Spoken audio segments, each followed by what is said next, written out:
Each year, about this time, I get a little twinge that lasts about a month or so, especially when I walk into the grocery store or Target or any other place that has those back to school shopping aisles. I know that some families are excited to be getting all their stuff together for the new year and schools work for them. And I also overhear some moms loudly announcing only 4 more days with their kids in earshot, envisioning their relaxing lunch dates and calmer afternoons before the kids get home. The kids don't usually seem that happy about their mom's glee at getting rid of them, but that's all probably better for another podcast, right? A quick glance at some of the kids there in the shopping aisles, and we'll see they're looking pretty sad about summer ending. They're not all that thrilled about returning to school. And some of those moms don't look that happy about it either, but they're dutifully checking off items on their supply lists and trying to comfort their kids. These are the moms I want to lean over to and say, don't do it. I know the reactions that would get, the raised eyebrows, the defensive posturing from moms who overhear but were counting down the days to ship the kids off. But something is tugging at some of those other moms who simply don't know they have choices. They'd like to maybe explore something else for their child. Their parents who see how quickly the days pass and they want more time with their sons and daughters, not less. These parents see their own family as the most important unit and not their child's homeroom teacher and class. Maybe this sounds like you or someone you know. And for those of you already unschooling listening to this podcast, do you feel that urge to toss a lifeline to these parents and say, don't do it? For years, these mothers, all of us really, have been conditioned to stop questioning the status quo. Get back in line and ignore your guts about keeping the kids home and trust the system.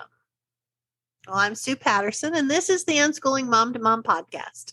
I bring little unschooling pep talks to you, short, usually under 10 minutes or so, information to help you see that unschooling works. I've been creating resources to help families for 25 years, and I can help you too. We all learn differently, so I want you to find what works best for you.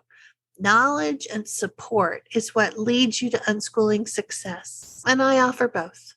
So this week, we're talking about that back to school season and my urge to whisper to people that they don't have to send their kids off to school. I know there's resistance. For a lot of people, they quickly rationalize that sending them to school is the right thing to do. All of the pro-school marketing comes flooding back into their heads. Sometimes they'd counter with, but they'll have fun at school. Well, if this is something that popped into your head, have you forgotten about the boredom, the frustration with canceled field trips, and only 2 or 3 were scheduled each year anyway? The staring at the clock, waiting for the bell to ring. Sure, you can probably remember some fun times, but were there really that many as compared to when you were out of school in the afternoons or in the summer? Or they think they learned so much in school. Well, that's not even true compared to the thousands of hours they actually spend there over a child's lifetime. Studies show that children are really only receive about 75 minutes of instruction time per day. That's not even an hour and a half. With so much time shuffling to classrooms, waiting for class to settle down, bureaucracy and busy work, collecting and passing out paperwork, going to assemblies, lunch, recess, not to mention that the instruction is aimed at the center of the bell curve and is obsessed with test prep, it's pretty clear that not a lot of learning is happening. Others argue they love being with their friends. Well, they might, but not at school. They have only 3 minutes to get from class to class and a brief lunch period to hang out together if they are lucky enough to have the same lunch periods with their friends. And really, how many other kids did you hang out with after school? My school day was spent making plans for how we would eventually get together in off-school hours or weekends. But it wasn't that fun hanging out with them during class time.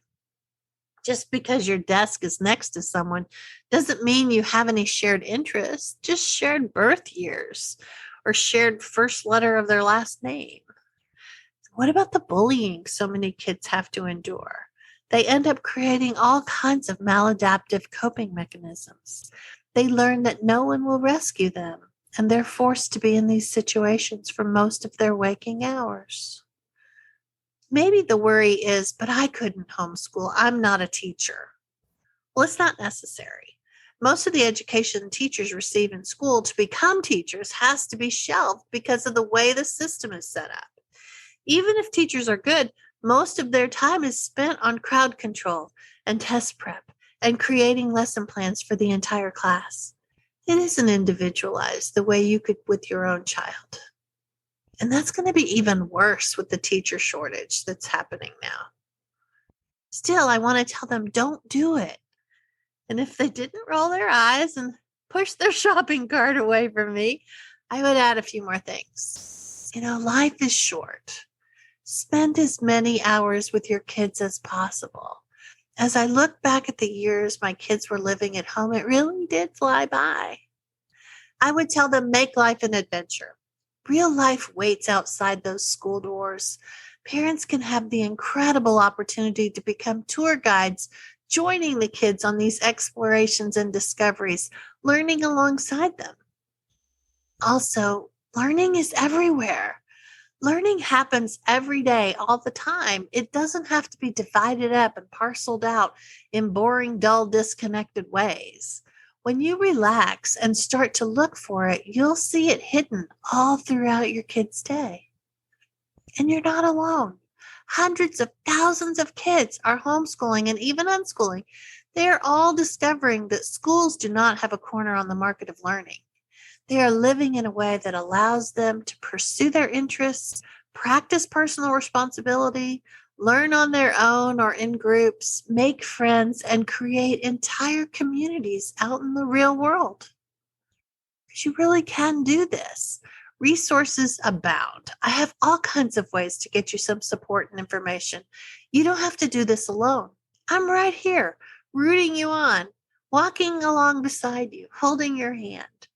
So if you're wondering if some options exist that could work for your family, or you have that uneasy feeling that you're trying to ignore, maybe it's time to make a change. If you're hesitating about whether or not to send your kids off to school, imagine me leaning over, whispering to you, don't do it. And that's it for me this week. I hope you guys enjoy your kids and have a great week. I'll be back again next time.